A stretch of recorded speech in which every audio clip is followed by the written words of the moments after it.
As was informed to me by the organizers, we will be going through the product straight away. Now, during this session, if there are any questions that come up, feel free to post them in the chat. We will also give you time to ask the question towards the end of the session. So I'm going to go ahead and share my screen now.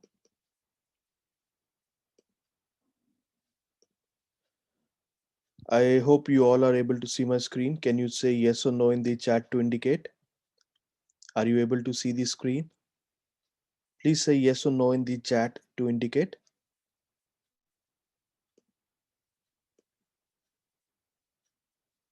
All right, wonderful, wonderful. Thank you so much for that. In the same manner, in case you have a question, feel free to post it in the chat. So for Turnitin similarity, the login process is straightforward. You are going to be given a link when you're added by the admin. You need to bookmark that link. There is no separate website. Again, I repeat, the link that you will be given through which you will be setting up the account and all. You need to bookmark that link, that URL. There is no separate website to this. Using the link, you can put in your username and password and login. So login process is straightforward. The only thing to remember is bookmarking of the link so that later on, whenever you need it, just like this, as I have done in my browser, you can click on it and log in. Now, Turnitin Similarity is a straightforward product. So you log in, you can straight away upload files and check the similarity scores. So as soon as you log in, you see a screen like this wherein you can click on upload and upload files. However, if you are a person who deals with multiple subjects or are working on multiple topics and you would like to organize your work, in that case, you can add folders as well. So when you click on add folder, it will ask you to give folder a name. So you can give the name that you want,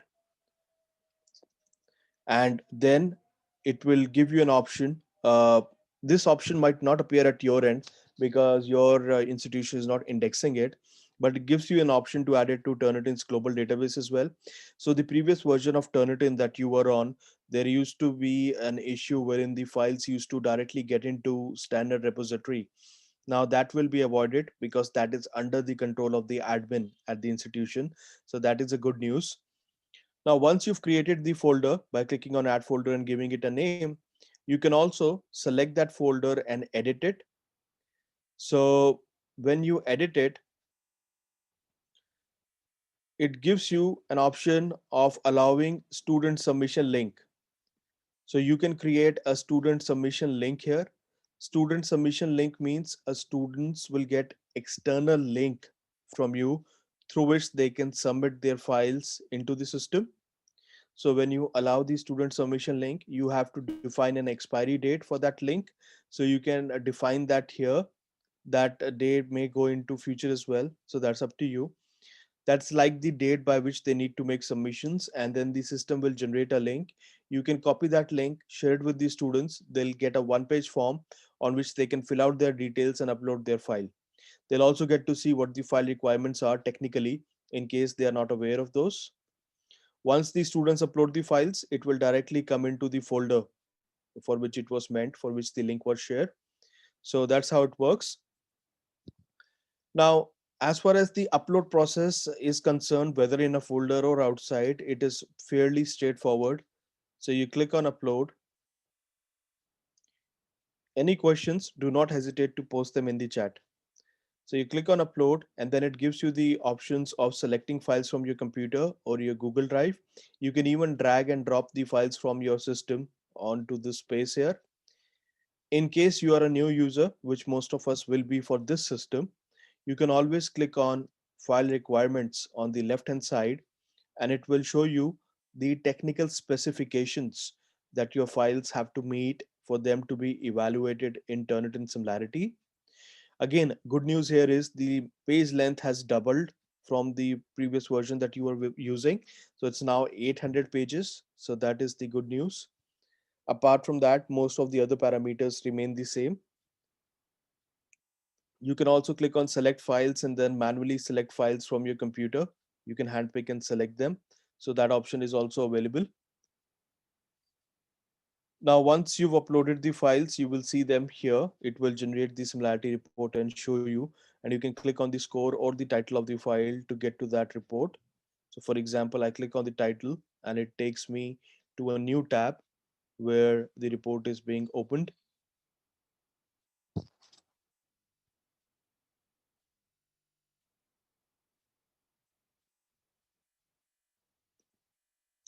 Now on the left side, you see the text, and on the right side, you see the toolbar.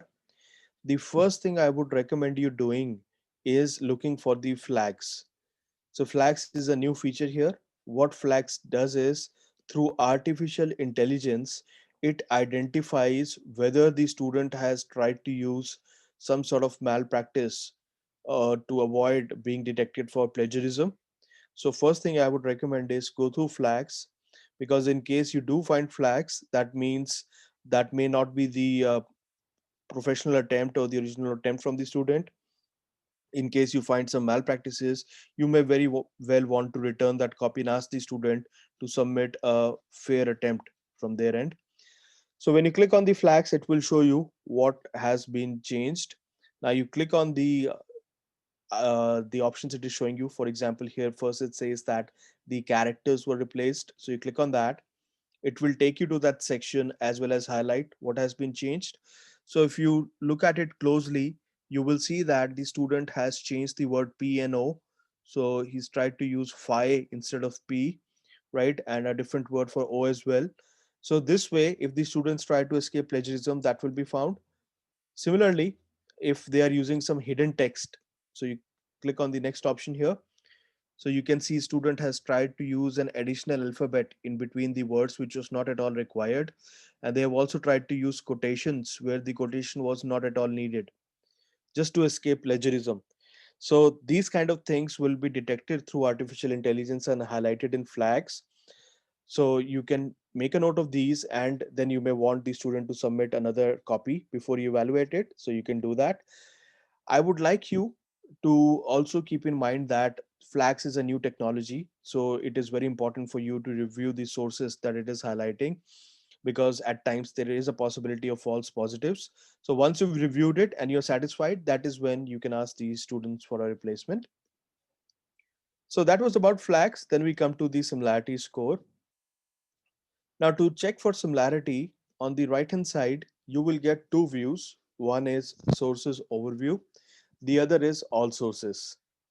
So under sources overview, you get a listing of all top sources. That means only the ones which are the majority ones from the amongst the list. Whereas in all sources, you will get a listing of all kind of sources, from the smallest to the highest. You'll get a listing of all sources. Now, whichever view you are on, for example, we are on sources overview, and you try to download this report by clicking on this printer icon, then it will download the source listing from that particular view only. Please keep that in mind. I'm going to repeat this. Of the two, whichever view you are on, for example, if I say I am on all sources and I try to download this report by clicking on this printer icon here, it will download the listing of all the sources under all source view. Had I been on sources overview, then if I downloaded the report, it would have downloaded the sources listed under the sources overview section only. So please keep that in mind. Now to review sources, you just have to click on that particular source. It will take you to that section in the paper and highlight it, as well as you will see it on the right hand side. After reviewing the highlighted text, if you feel that the institution's regulations allow you to make exclusion for that particular source that should not be contributing to the overall similarity percentage, then right there and then you can go ahead and make the exclusion. So you don't have to wait to exclude them in bulk. As soon as you review it, we have given you the option now to be able to exclude that source. Once you exclude it, at the top you can see it reflecting in the count. So you will always keep a track of what exclusions you are making. Now, apart from this, you have a cog icon here at the top. When you click on the cog icon, you can decide to exclude certain search repositories. Now, please remember that these search repositories are a categorization of our database. So if we exclude something here, that part of our database is not scanned while giving you the results against this particular paper. So please be mindful of that. Apart from this, the regular exclusions like excluding bibliography, quotations, it, and small matches, it works exactly like it used to in your previous system, the Turnitin originality check system that you are on. Additionally, you get citations. So the inline citations are also excluded by use of this citations option here. So when you check this, so inline citations will also be excluded. Now, the beauty of the system is as soon as you check or uncheck these things, whatever impact it has on the overall report will show up here. So even before you decide to apply it and download, you can see the impact here on the right side.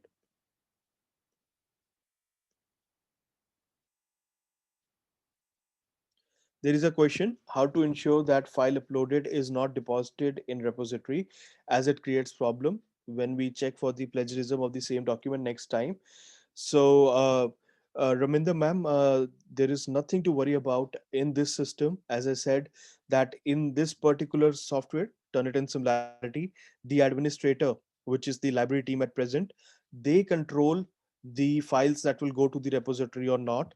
And I have already shown them how they can avoid adding files to the repository. So that will not be bothering you.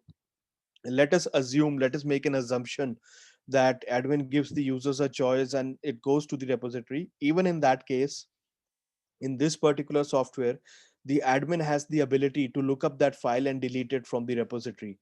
So it is admin control now. There is nothing to worry about.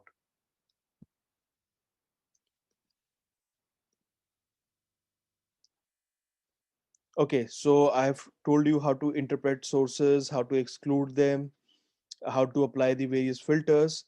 Apart from this, there is this question mark icon here. When you click on it, you can take a tour of various functionalities on the screen, and you can also see the paper ID of the report here. So when you click on display paper ID, it shows you the paper ID. In case you need any technical support from us or you write to the admin, please ensure that you're sharing the complete paper ID with them. Now, also remember that just copying the numbers won't help. The entire paper ID is needed by us. To assist you, we have given a button here for copying this paper ID. When you click on it, paper ID is copied automatically. So please remember that. Now, let me show you how to download the report. So let's say I want a all source listing in the downloaded report. So I select that. There's a question in the chat. How to disallow students to upload files to me only. So, sir, as I explained that while creating a folder, you can define a link, a student submission link to be given, and there will be a specific tenure for which that link will be active, which will again be set by you. So once you create that link, set the tenure, you just need to share that with the student. Student will just get one page form to fill through which they will submit their files, which will automatically come into that folder. So once that link expires as per the expiration date that you've set, students will not be able to further upload. So everything will remain under your control.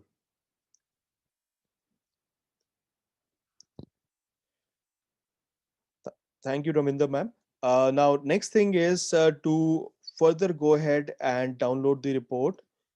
We need to click on this printer icon on the left side. When we click on the printer icon, it first shows us the preview of the report before we download it.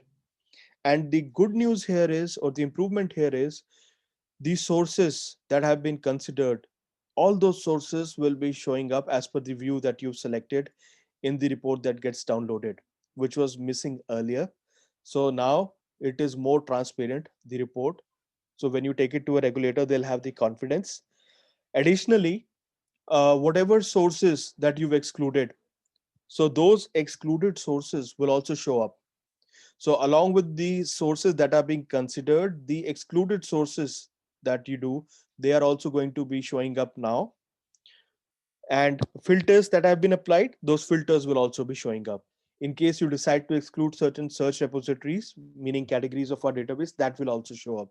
So the report is completely transparent and very effective in this case.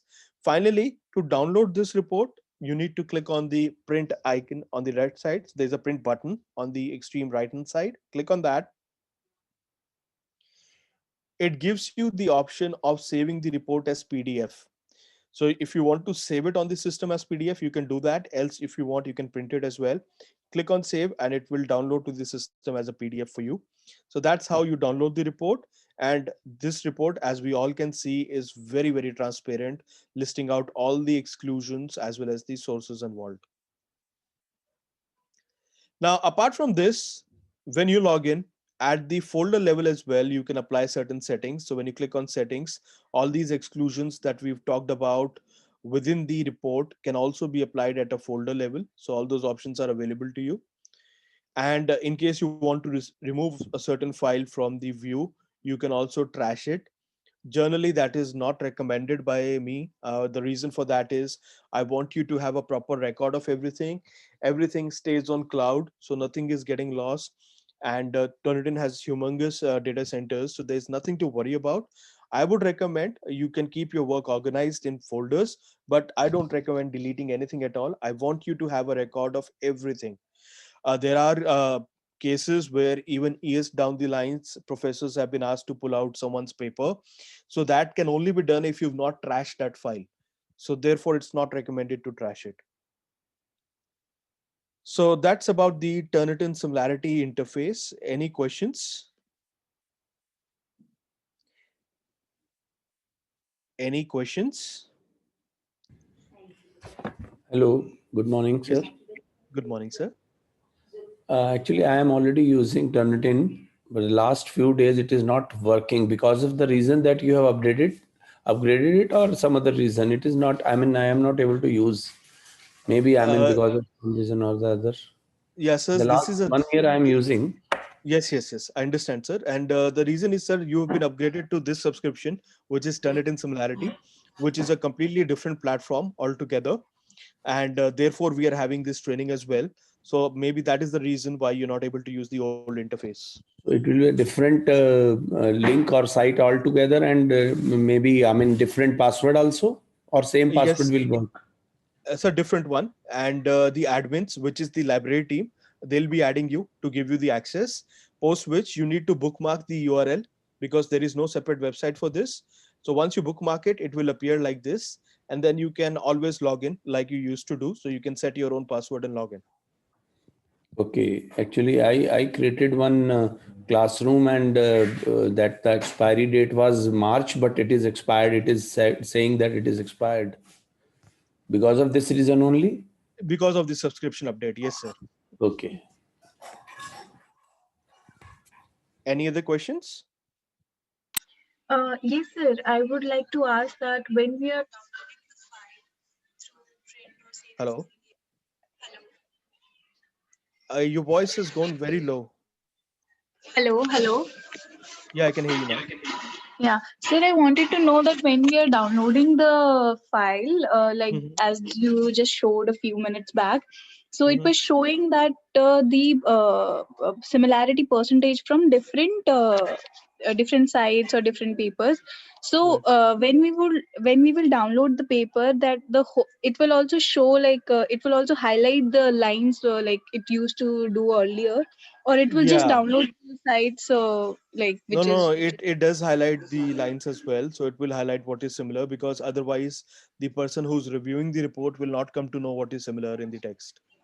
Yeah, okay, so yeah, because that portion just showed only the sites and the Yeah, because I papers. did So not scroll down much. That is the reason for okay, that. okay, But okay, yes, it will definitely, because only then the interpreter will be able to check where the similarity is. So, okay, sir. Yeah, thank you, sir. yeah. Sir, hello, sir. Yes, sir. Repository settings are almost same because earlier I used to do that. It should not be saved in the repository because the paper will be modified and 2 3 times it is checked sometime. So Hmm. the settings are same as earlier version. No, not at all, sir. In fact, here the admin controls whether the file goes to standard repository or not. And I have already had an admin training session with the library team where I have helped them in setting the settings in such a manner that it can never go to the standard repository. So you don't need to worry at all now. There's nothing that needs to be done at the instructor's end. So that tension is taken away. Any other questions? In the Turnitin, it will not go in the repository in any case. Yes, it will not go, sir. Because generally we check a paper, and then if we see that there are some issues, then again we check same paper, and in case it is in the repository, it will give a similarity level very high. Absolutely, sir. I understand, and that was one of the major concerns with the previous product, and that has been completely addressed here. Another good news for you is, sir, even if you feel that accidentally somehow it went through, ideally it will not, because admin has turned it off. Admin controls it, so admin has the access to be able to delete it in the system as well. So there is nothing at all to worry about. Everything will be taken care of by the admin. Okay, that's great. Thank you. Sir. Thank you, sir. Any other questions?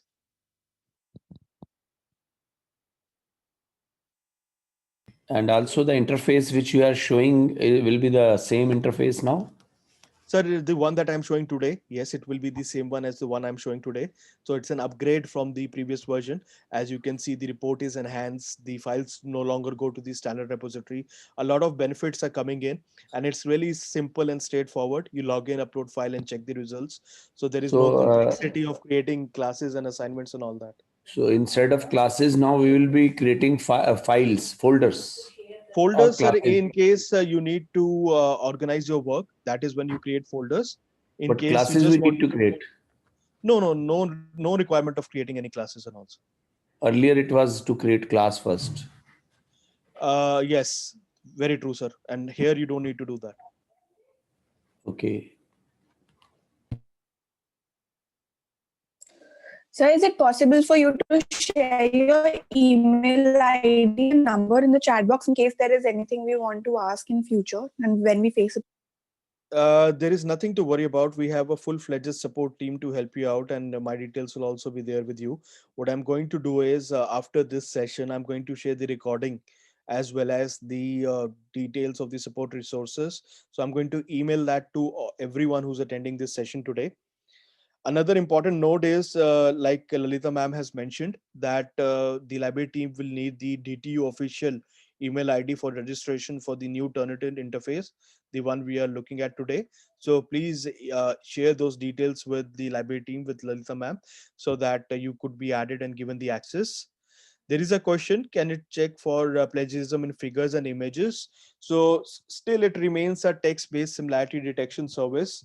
So if they are not in the JPEG, PNG, GIF format and they have certain text within them, then yes, if that text is similar, it will be highlighted. Any other questions?